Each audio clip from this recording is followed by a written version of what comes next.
தமிழகத்தில் நாடாளுமன்ற தேர்தல் நடத்துவதற்கு அனைத்தும் தயார் நிலையில் இருப்பதாக தலைமை தேர்தல் அதிகாரி சத்யபிரதா சாஹூ தெரிவித்துள்ளார்.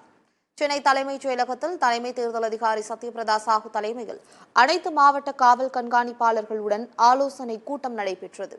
ஆலோசனை முடிந்த பின் செய்தியாளர்களை சந்தித்த சத்யபிரதா சாஹூ, தமிழகத்தில் நாடாளுமன்ற தேர்தல் நடத்துவதற்கு அனைத்தும் தயார் நிலையில் இருப்பதாகவும் தேவையான வாக்கு இயந்திரங்களை விட கூடுதல் இயந்திரங்கள் இருப்பதாகவும் தெரிவித்துள்ளார்.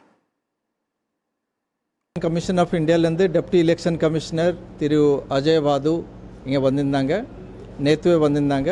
இன்றைக்கி அனைத்து மாவட்ட ஆட்சித்தலைவர், நம்ம district election officer, returning officers, commissioners of police, superintendents of police, காவல்துறையில் இருக்கிற அனைத்து உயர் அதிகாரிகள், நம்ம எலெக்ஷன் டிபார்ட்மெண்ட்டில் இருக்கிற அதிகாரிகளுடன் எலெக்ஷன் ப்ரிப்பேர்ட்னஸ் நம்ம என்னென்ன தயார் நிலையில் நாங்கள் இருக்கிறோம் அது பற்றி ஆலோசனை எல்லாம் பண்ணியிருக்காங்க. நாங்கள் எல்லாமே தயாராக இருக்கிறோம். அது அவங்ககிட்ட சொல்லியிருக்கோம். அதான் இன்றைக்கி ரிவ்யூ பண்ணியிருக்காங்க.